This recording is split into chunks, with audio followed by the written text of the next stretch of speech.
Yo, yo, yo, yo, yo, yiggity yo, yo, yo, it's Ben Scarborough, and I'm chilling here at Third Eye Collective in the secret room with one very special guest, John Scarborough. What's going on, man? We're doing well. How are you? Man, I'm turned all the way up right now. Yeah. I mean, how often do you get to interview your dad on like a professional podcasting stage like this, right? I'm excited. Like, could you have imagined back then, back when you were just holding me in your hand back in the day, that I'd be sitting here like interviewing you like in the future? Well, you know, you were always playing with plugs. I'm still playing with plugs, by the way. Yes. And you always loved putting things together and recording. Uh-huh. And I had visions when I was a young man. Oh, my son's going to be an electrical engineer. Nope. Hey, we're just in the studio, bruh, podcasting and shit. It's like 1 degree away from internet radio.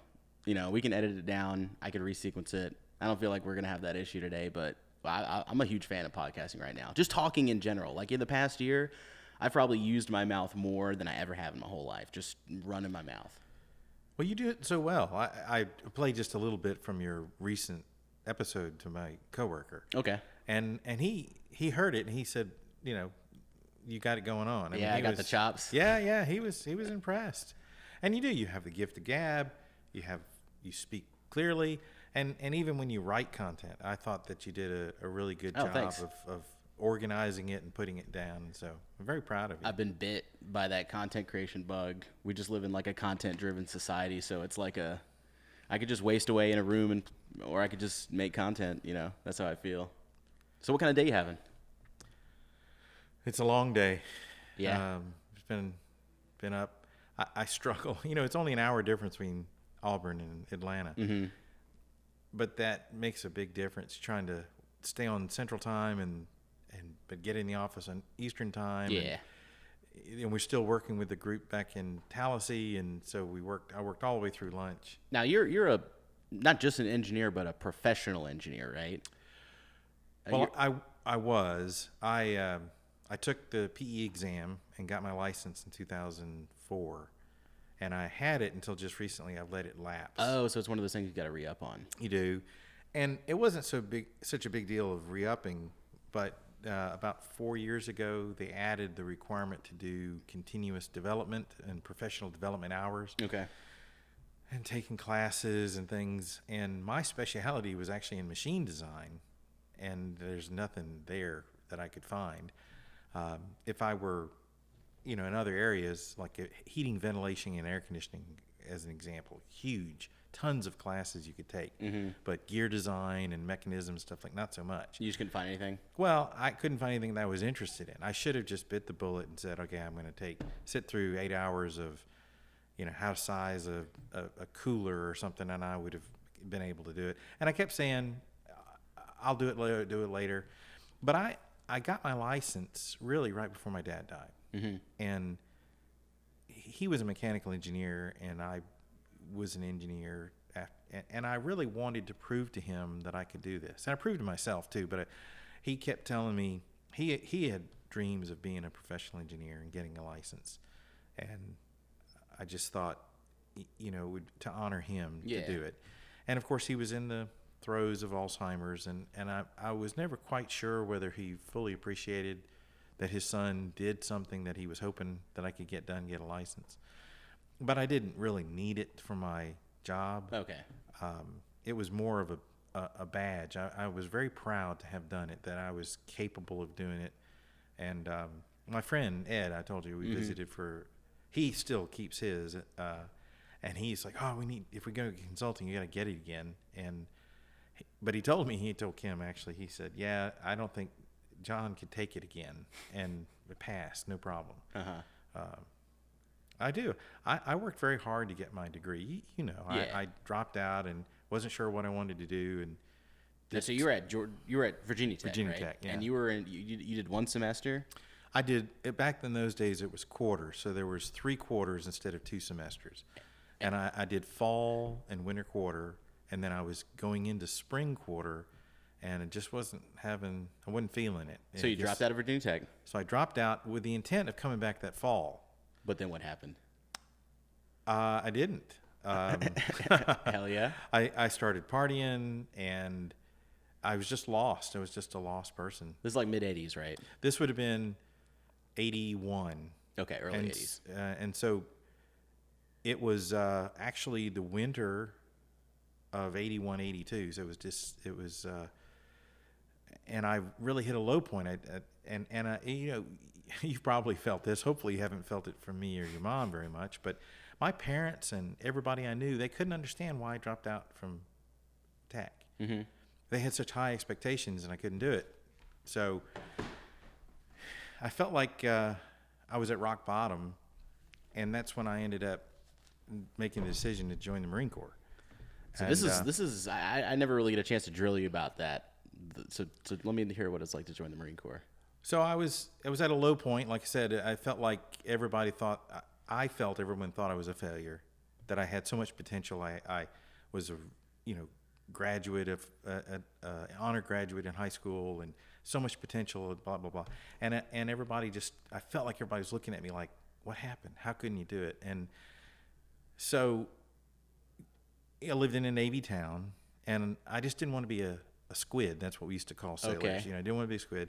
And I thought, I want to be a Marine, because there's something about being a Marine. They blow shit up. Not everybody can make it. The few, the proud. That was this kind of thing.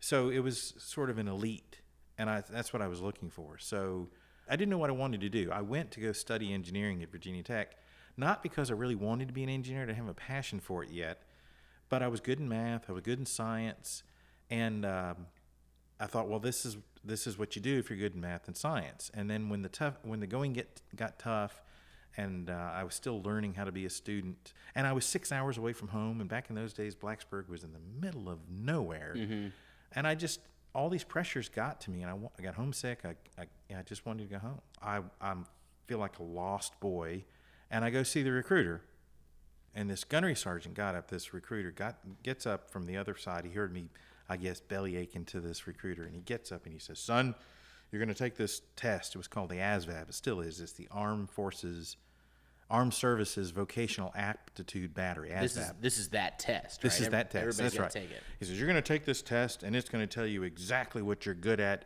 and that, And I said, amen, brother. Bring me on. Okay. So I went and took the test, and of course that was before computers, so I had to wait for somebody to grade it and all, and so it was the day that I was supposed to find out what it is, what I'm really meant to do. And I show up to the recruiter office, and that same gunnery sergeant gets up and he walks over to me and he stuck his hand out and he said, "Son, we've never had anybody score that high on the ASVAB before, ever. You can do anything you want to do." And I thought, great. I don't know what I want to do, right? Uh-huh. So I said, well, what's the hardest thing you got? They had an avionics technician. And that's another thing that I always think about the Marines. We used to have this saying that the Marines go to exotic places, meet strange people, and kill them. And unlike the Air Force, which has the Space Force, and there's a lot of technical things, or you go in the Navy and you can study nuclear engineering or be a pilot. I didn't have the eyes for it, but the Marines, basically, their job is to land and kill people at the president's discretion. That's what we do. And you were just on that. You were on that wave. You were like, I could do this. I said I could do that. I could use a little bit of, hey, I'm associated. I'm a badass. I'm part of an elite thing. Yeah. I want to do it. So I went to go get my physical, and pretty much passed everything. And then at the very last thing they had to do is they checked me for colorblindness.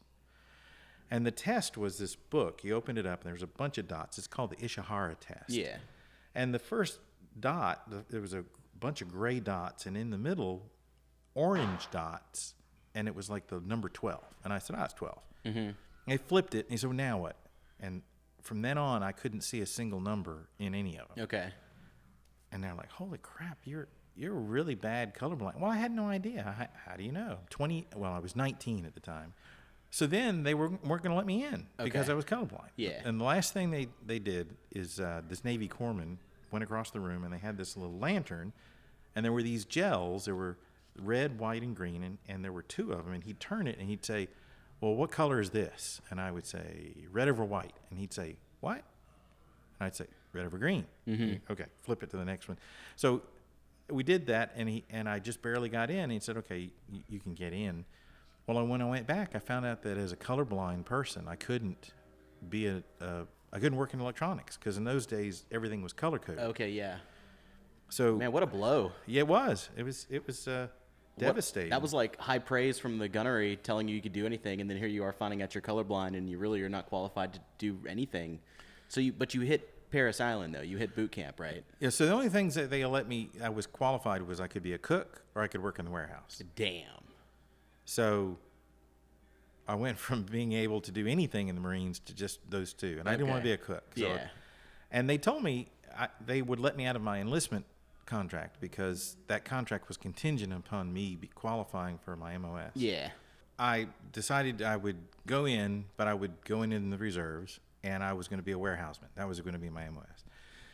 So it was actually the very first time I flew. They flew me from Norfolk to Columbia, South Carolina, and then from Columbia we took a bus to Paris Island, South Carolina. And there are 2 Marine Corps recruit depots in the United States. On the East Coast, it's Paris Island. On the West Coast, it's San Diego.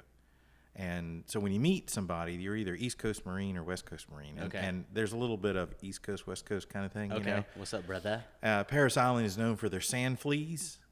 And we call everybody that went to San Diego, we call them Hollywood Marines. And so the joke is that when they get there, they get a beach towel, flip-flops, and sunglasses. That's standard issue. So to this day, somebody will say, oh, I went to San Diego. I go, oh, Hollywood Marine. And they look at me and go like, yeah, right. Uh-huh. Did it kick your ass? Because I've seen some movies, and it looks like, Well, it was...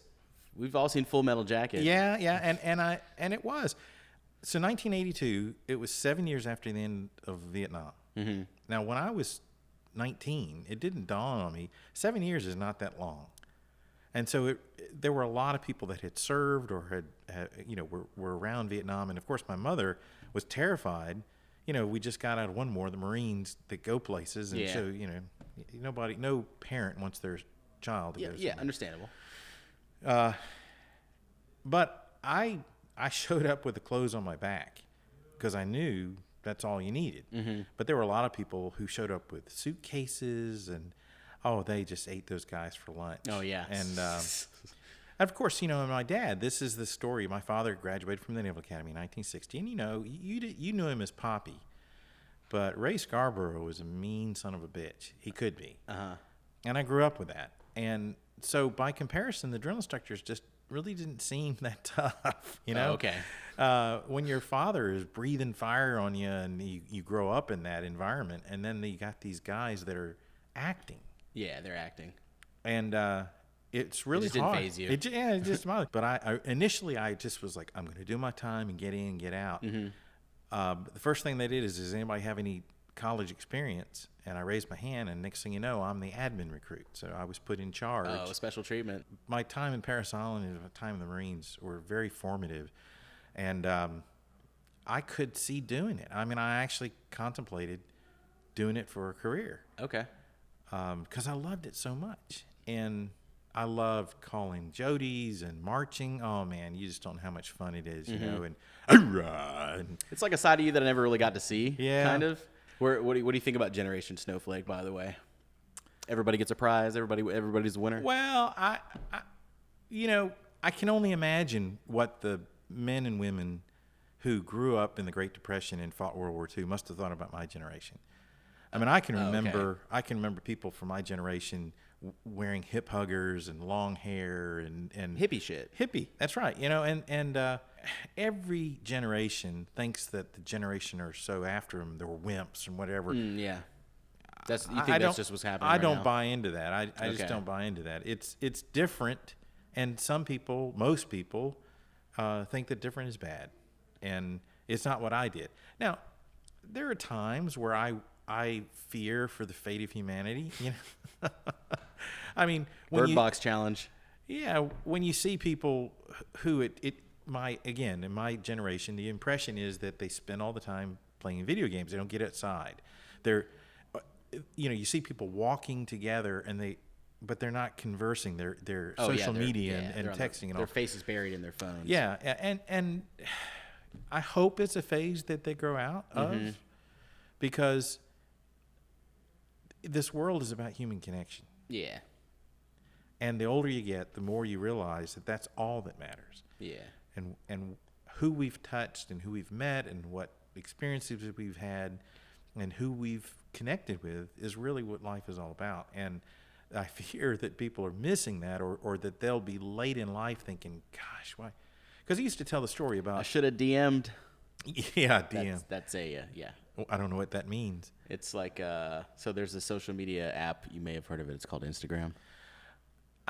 Yeah, it seems to me the young kids nowadays are talking about that. Yeah. So everybody's got a little inbox that you can throw a message in the... direct message or something?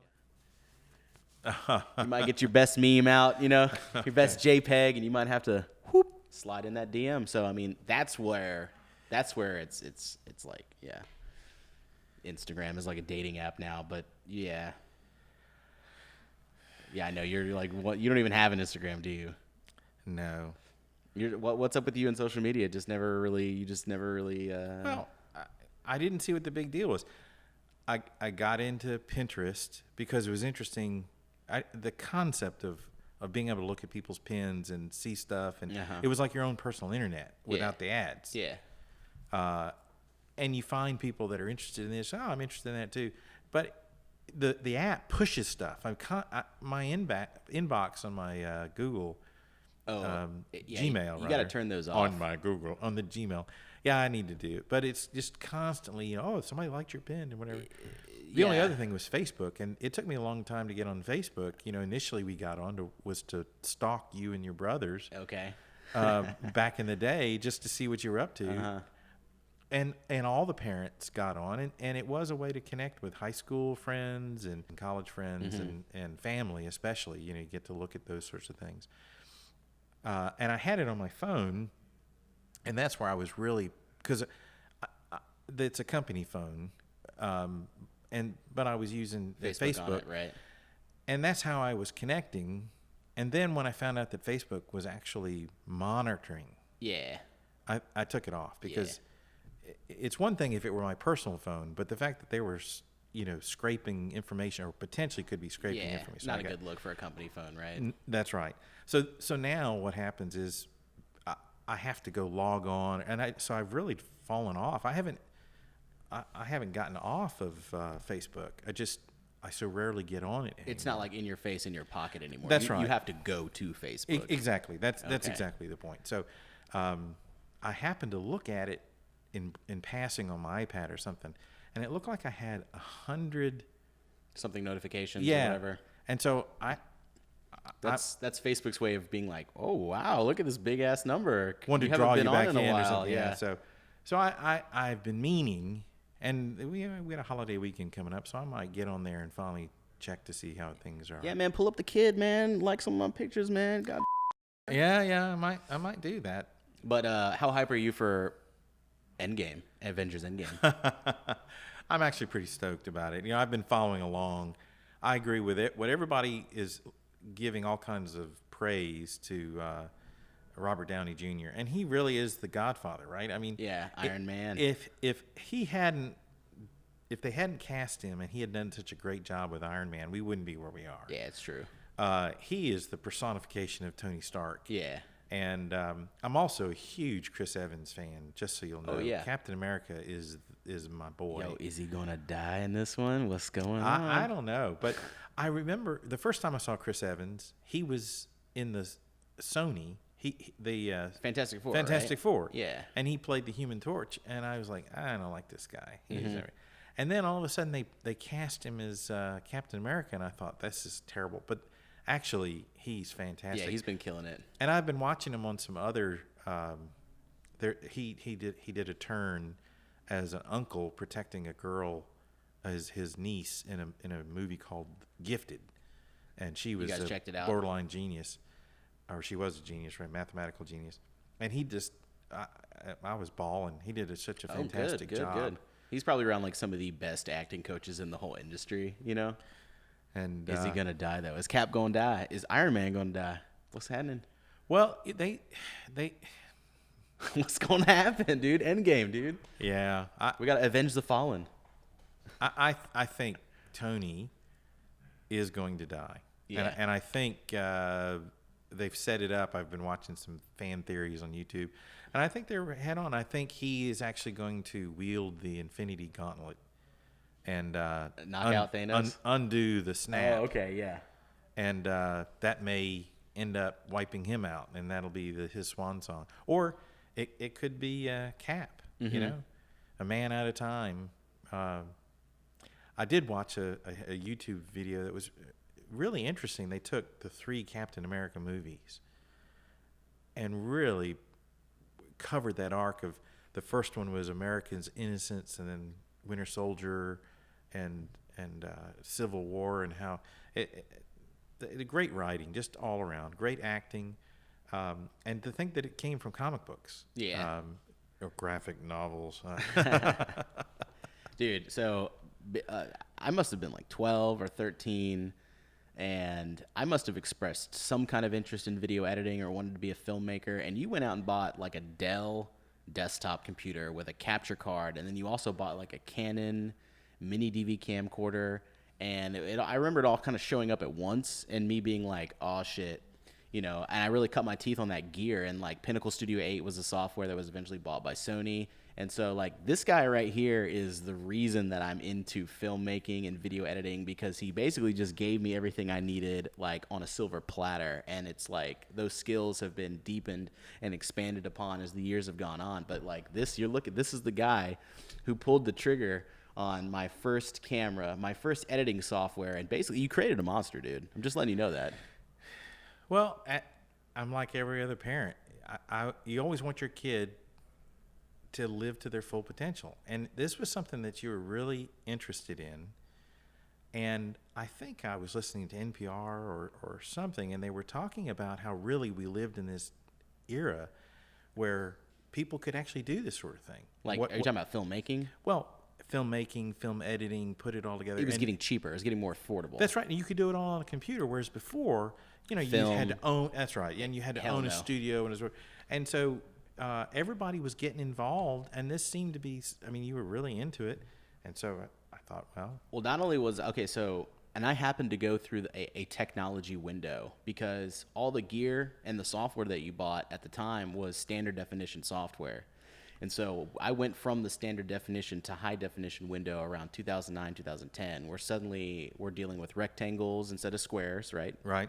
And the files are getting larger, and you need more RAM, and you need like an extra core and an extra CPU core to like even play the video footage back. And so like, you know, I feel like if I hadn't gotten to cut my teeth on standard def before high def got here, I wouldn't have been like, editing wouldn't have probably come as natural, because it got a little bit more, the learning curve went up just from a technical, like understanding how the video files work, understanding that you can create lower resolution versions of these high definition files, edit those, and then before you export your video, you can tell the software to use the masters, right? So there's all different ways to like edit on a laptop and stuff like that.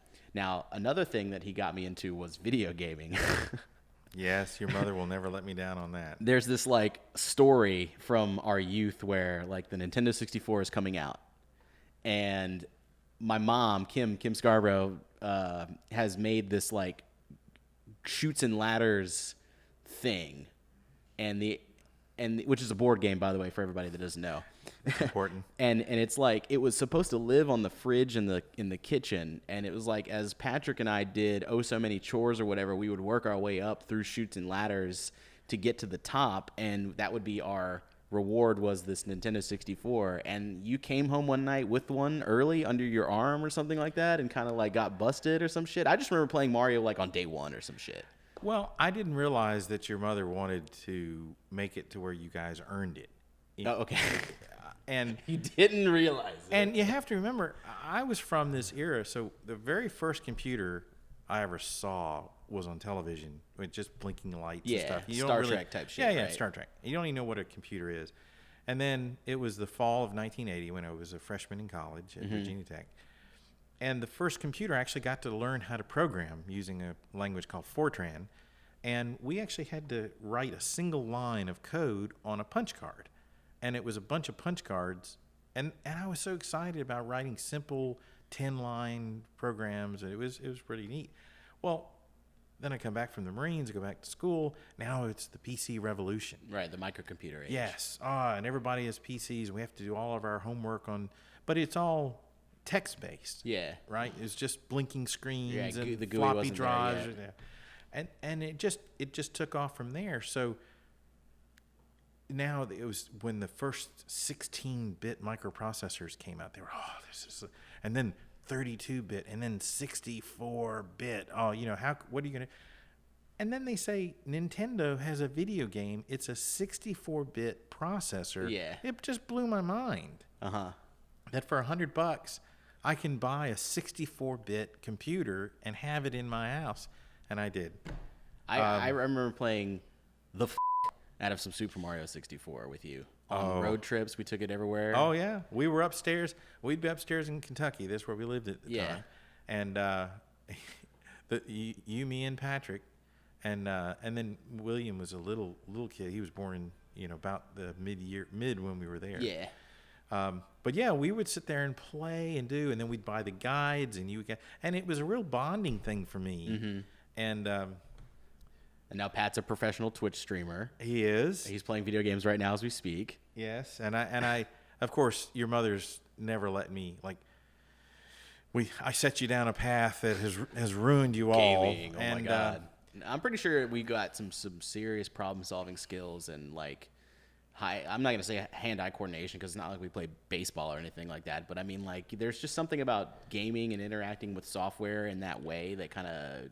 Yeah, but I do worry that if we could account for all the hours that you and your two brothers have spent playing games, and you think, gosh, what if you took just a fraction of that and applied it in this area?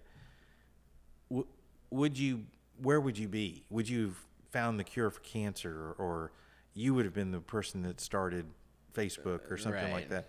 And so, but I have engineers that work for me. I mean, I have several engineers that are younger than you are, and so they're like my kids. And I'll tell them stories, and they're just like you and Patrick and William. And they're 26, 27, or some of them are just out of school. They're 23, and they still are playing video games. I mean, they're productive. They do stuff, but it's like, I was doing this in virtual reality and playing this game. Because video games have gotten so awesome, now. Well, and they obviously can experiences. they can compartmentalize. They still do all these other things, and they play 1 or 2 hours an evening or something. Yeah. But you guys are like me. You do everything you do to excess, and you're going to play. You guys all have done it where you get a new title. Mm-hmm. I've been stupid enough to sit there with you and take you to the store right after midnight so that you can get it. Oh, okay. And then, dang, I don't even remember that. In 3 days, you guys have finished the game. Yeah. Because you can't stop. Right. Well, I mean, that's what you're supposed to do. You're supposed to beat the game, John. That's what you do. You get a game, you beat it. Also, you brought me to work one day, and he's playing Half-Life, right? And you guys were playing Quake or Quake 2, and then you were on Hexen for a little bit, but then you found out Half-Life or some shit, you guys started playing Half-Life. And get this, man. So they're playing Half-Life, and this is before Steam. This is they're playing the version of Half-Life that you would have to install off a CD. And it's him and 6 other people in an office. Sure. So we had a fresh out engineer who we've always had lunchtime games. We used to play cards. We've had chess leagues. We played chess. And this fresh out was like, I need to get you old guys into playing video games. And we started playing Hexen, and then he brought Half-Life. And so, now, could you install one copy on multiple machines, or did everybody need to get their own license? I can't tell you. Okay. I honestly don't know. Again, Kevin is his name, and Kevin, my dear friend, I'm still in contact with him now.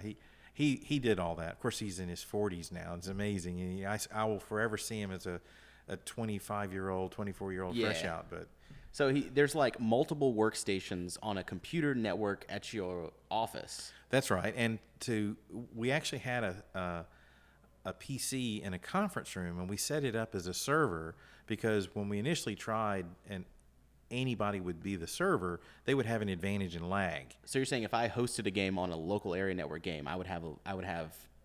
That's what it seemed. So what we did is we went to another machine, and it was the server, And it everybody would would host connect it, to and that. we would connect Okay. it, and then we felt like everybody was playing on an even playing And field. there wasn't like this is before Ventrilo, this is before Discord. They actually used the phones on their desk and had an intercom system, and that's how they were all communicating with each other. That's right. And I just remember he brought me to work one day, and I was just floored. I was like, I can't believe these guys are playing Half-Life right now. Well, we all had offices, and so right at noon, we would retreat to our offices, close the doors. We'd dial in on the phones so we can talk smack to one another. Yeah. And then we would play for 40 minutes through lunch, scarfing down food while we were doing it, and having an adrenaline rush. How good are you at Half-Life? Well, I got really good. Kevin is an impresario, and I had to beat him. And I learned so much from him. But we played several maps. There was one map, my all-time favorite map was called Bash. And I had special sprites, which I can't find anymore. But in Bash, for whatever reason, the shotgun is almighty. I mean, it is. Because the secondary fire does like a wider spread or something like that. No, it's double barrel. Or it's double barrel. So and it doesn't make sense, right? Because it's a Beretta. It's supposed to be just an automatic shotgun, but with a single fire, it would just take a little. But the double fire would be double barrel. And what I liked about it was lethal.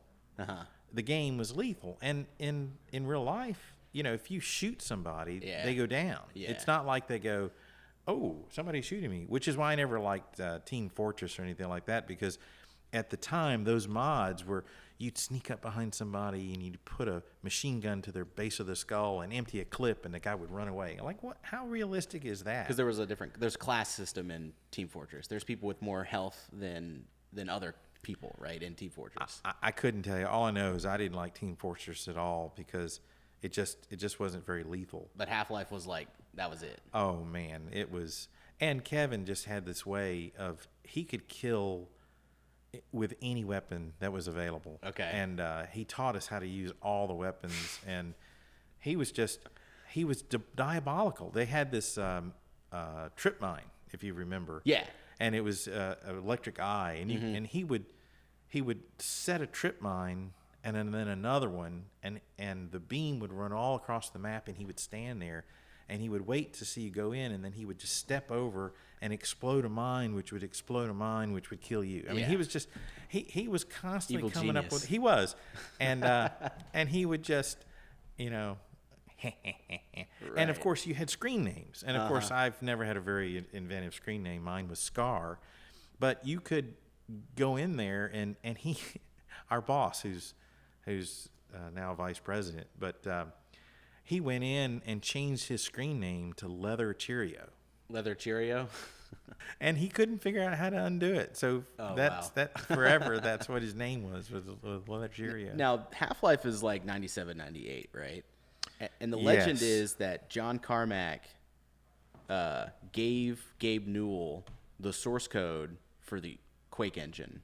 And Gabe left Microsoft as a part of the DirectX team to start Valve and make Half-Life. And the Half-Life engine is a modified version of the Quake engine called the Gold Source engine. And so when they were building DirectX for Windows 95, Gabe Newell was like at the head of that program, and he was going down to Texas to talk to John Carmack at id Software, and John Carmack, being the, Einstein that he is, was just like, man, here's the code. Go make a game. Just go. And now Steam is what it is, and video games are what they are. So that's like a pivotal point in history. But a little bit before that, Doom is out in 93, right? And Doom hits the shareware market. It hits the bulletin boards and stuff like that. And it was being installed more than Windows 95 at the time. It was estimated 10 million installs, and compared to the Windows 95 rollout, which was not 10 million installs. And so there was this big push in Microsoft for Bill Gates to port this DOS game, Doom, to Windows as Doom 95, and then they were going to like roll in the DirectX API that they were all working on. The DirectX team went on to form the Xbox later on, but did you miss Doom? Did you miss the window where Doom was consuming everybody? Because I mean, it was obviously such a big piece of software. You had to have tried it or seen it or something. No, I didn't. I didn't play. I played Nintendo 64 with you when you were a kid. Okay. But other than that, I had no interest in video games. It didn't appeal to me at all. Okay. And not even for the like, wow, look what this computer is doing. No. Like, were you at a house party and somebody was like, check this out? This is. No, it's just it passed my generation. It really did. It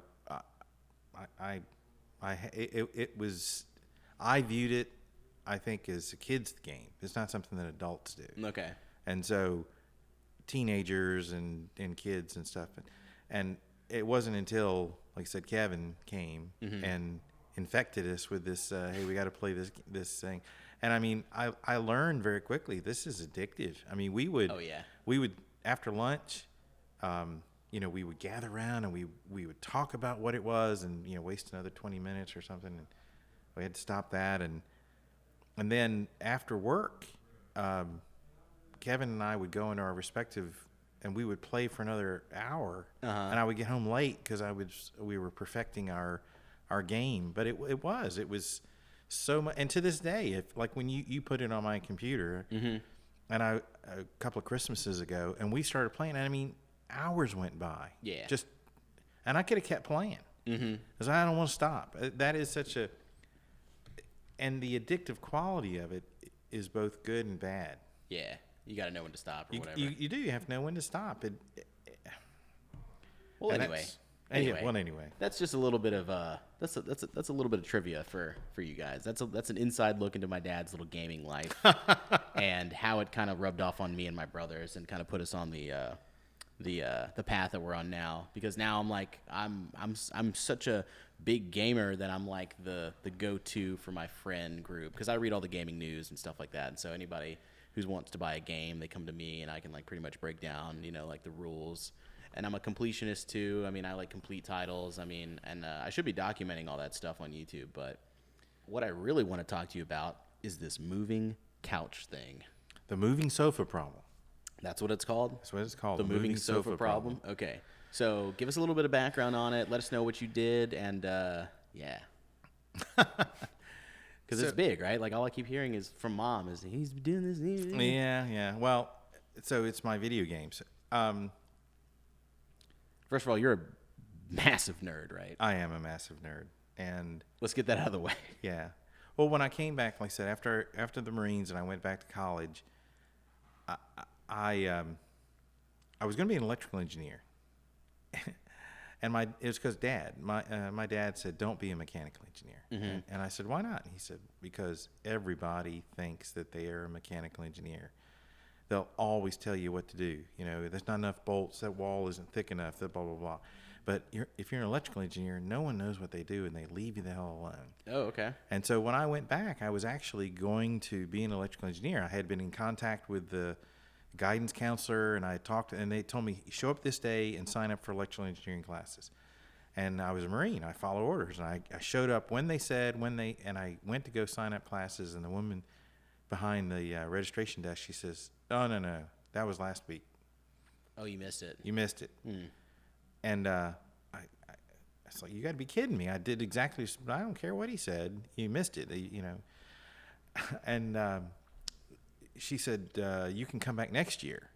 Well, hell, I'd already been out long enough. I was like, so I said, "What do you got open?" And she says, "Mechanical engineering." I said, "Well, Dad was a mechanical engineer. I'll do it." I've never regretted it. I love it, and I really got the geek gene but I worked really hard to get my degree, and I just wasn't going to let that knowledge drip out of my ears. So since I've graduated in '88, I've always tried to stay on top and keep everything fresh, and I just like solving problems and math and things like this. And I love being an engineer.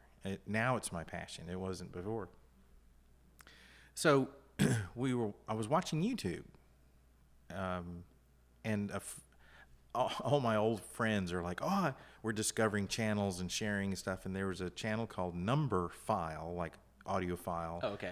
And Number File, and I happened to, they had just published a story about the moving sofa problem. I was like, what the hell is a moving sofa problem? And there was a professor, Romick, from UC Davis, I think it was, and he had just published a paper about the moving sofa problem. And so the background is... What's his paper talking about? Is it just... Well, so the background is there was a mathematician named Leo Moser in 1965 or thereabouts, and he proposed a problem where you have a hallway of unit width, 1 meter, 1 foot, doesn't matter, but just and it's a right angle hallway. I'll throw this up on the screen just so you guys can see. This is the kind of hallway he's talking about. It's like a right angle. Yeah.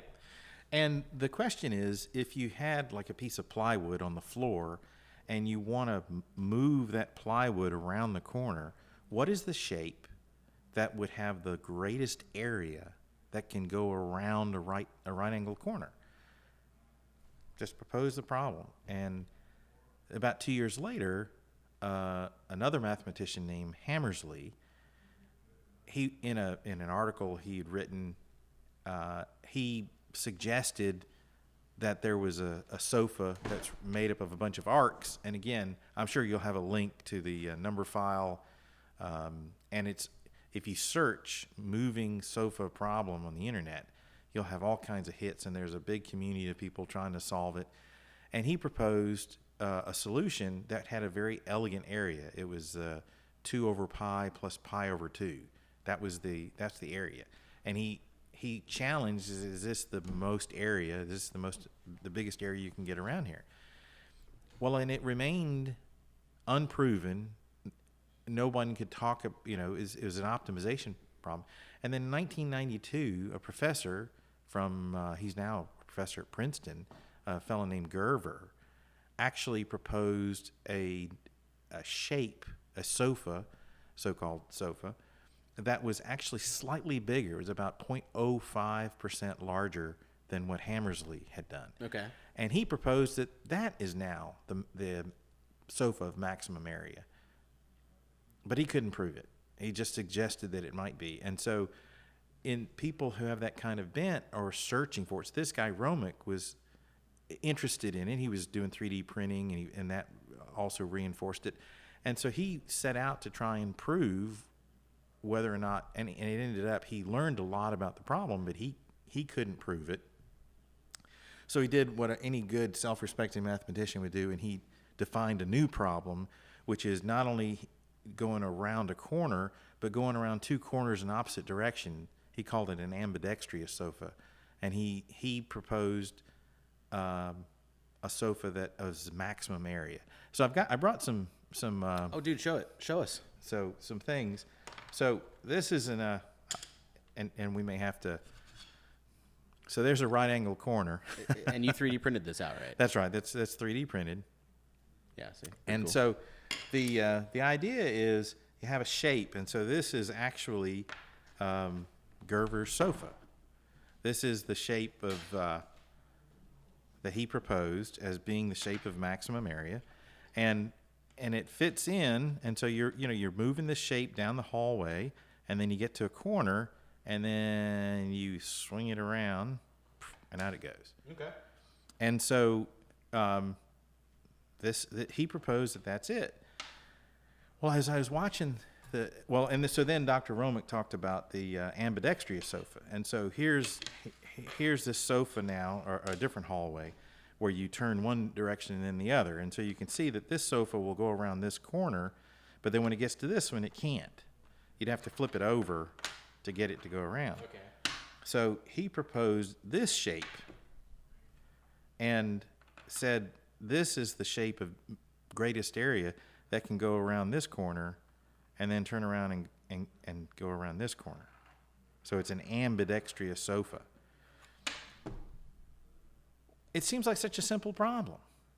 Yeah. And I thought, this doesn't seem to be really, I should be able to do this. And so I watched the video over and over and over, and I researched a lot about it. And I thought, I could do something like this.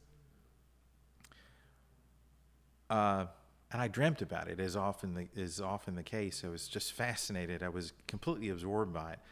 And I woke up. Your mother had to go to work that morning, and I woke up at 3 a.m. with this flash of inspiration. I said, I've seen this motion before. I know what it is. And I grabbed some books out of my library, and I was sitting at the kitchen table making notes, and I was so excited. I was like, I got it. And your mom wakes up an hour later to go to work, get the coffee, and she's like, what the hell are you doing up at this hour? And I was like, I can't sleep. And so I'm geeked up, shouty. yeah. So that started about a 6-month obsession with working on this problem. So to write this paper, I learned a typesetting language called LaTeX, and actually subscribed to a website called Share LaTeX, where I could do all this work and learn how to draw images and make a professional paper. And I actually came up with what I think is a novel solution. And I think I have proven that, yes, Gerver's sofa is, in fact, the largest sofa. But I've been able to do other things, too, because I've come up with this scheme of describing sofas and boiling it down to its essence. I can make all kinds of sofas, and I brought some others that I brought. So this is an interesting one. This is just an elongated sofa, and you can see by comparison, it's quite a bit longer than Gerver's. It doesn't have as much area, but it actually goes around this curve as well. So imagine trying to move the sofa around. So and it doesn't have to be symmetric. These are symmetric. I think I could flip them over, but I can even define asymmetric sofas like this one. And so it goes around this way, or it'll go around that way, but it's asymmetric. And I can solve for the areas of all these in what's called a closed form solution. So anyway, I was real proud of myself. I still am. And so I have this paper, which I think is groundbreaking, and I really want to publish it, but I don't know how to publish an amateur mathematical paper. Google it! Yeah. Well, and I've Googled, how do you do this? And then I just got busy. And so my paper idea, and I have friends at work, everybody's like, whatever happened to your moving sofa problem? And did you ever publish it? And I've had professors look at it. I've had friends that are good in math look at it. I've had professional mathematicians look at it. And they're like, I think this is really good. And when I get the time to finish with all the math that you've got in there, I'll let you know. And then we never follow up. But I really would like to publish it, get it out there, and get the community that for 50 years has been solving and trying to find a way to prove what is the area of, what is the sofa of largest area. And I think it would be really cool if my name could be in a footnote somewhere. Maybe somebody builds upon it, and they say, oh, yeah, some amateur mechanical engineer or professional engineer, but amateur mathematician actually came up with the solution, and that would be really cool. When I'm an old man, I could talk to my grandkids and, tell them I was a geek and I did something. Bro, what grandkids? Yes. What grandkids? Dad, thank you for coming on the show. It was a pleasure. Thank you for having me. I was just like thinking to myself, man, who's somebody that I really want to interview? And you were like just top of the list. I was like, I got to get John in the secret room. Well, I'm an old, boring man and a geek, but I just love being with you, and I appreciate the opportunity to chat with you. And oh, yeah. I hope I didn't put everybody to sleep. Yo, man, drop a palm tree emoji in the comments if you enjoyed listening to me talk to my dad.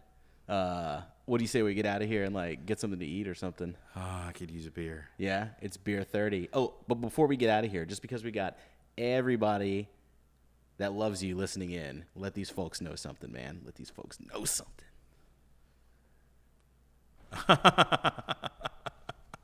That I love them too? He's on the spot. I just had to see how my dad would react. Everybody is just so crazy, man. Everyone's always got like a little loaded thing, like follow me on Instagram, man. Oh yeah. Follow me, bruh. But you didn't. You did not. You didn't have anything to say. Did you see the look? Can we go back to 30 seconds ago? Can we get this the look on this? Can we get the look on this man's face? Yeah. Well, that's what's up, guys. It's Ben and John Scarborough sitting here in the secret room at Third Eye Collective, and we'll catch you guys in the next one.